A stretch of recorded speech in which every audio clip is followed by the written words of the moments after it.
Hey, Nick here. Welcome to day 85 of the Starting a Software Company in 100 Days project, where, as you know, if you've been following along the last week and a half, we are starting a actually building a software product for internal purposes rather than going to release the version of Playbook to the public on day 100. So we've changed the goal, but the long-term goal remains the same to build a lean software company, a lean software product, and get it out in the public, but still have it be um, valuable, have multiple, kind of have a full feature set, and yet be polished and refined.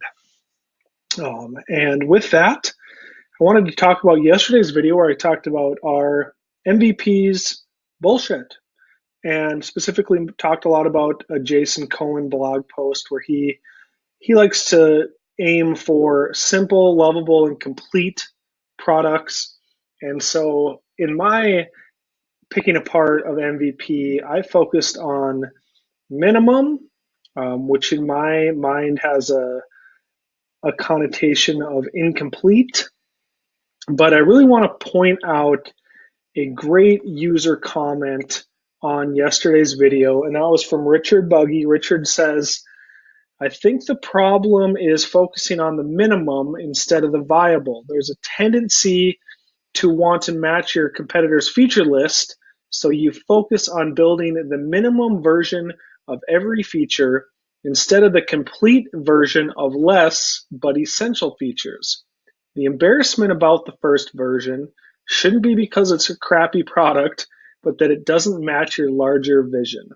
And so I really think that comment hits home. That's one of the better comments on software product development and the whole lean startup MVP process that I've ever came across. And maybe I'm missing some of the fundamental backbones, or the lean startup was just so long in my reading past that it's slipped through my memory. But that is a great comment. I really love that piece of feedback. And Brian, he has a great comment on yesterday's video. Sorry if I'm pronouncing the name right, but Adela, I think he had a great comment. So a lot of good feedback, and I really appreciate it. But the point that hits home with me is I just, when I think about embarrassing, I think about it just lacks polish. Maybe the UI needs to be cleaned up. But no, you can also be embarrassed by releasing a product that is a long ways from your future vision, but that doesn't mean it's a crappy product, like Richard says. And so I recommend that everybody go back and read the comment from yesterday's video. All the comments are good, and the focus should be on obviously meeting a customer need, having having a polished product,